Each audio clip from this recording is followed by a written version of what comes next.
اليوم نختم على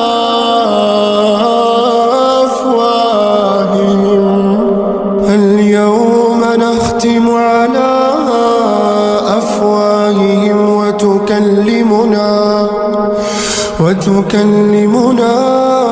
أيديهم وتشهد أرجلهم بما كانوا يكسبون.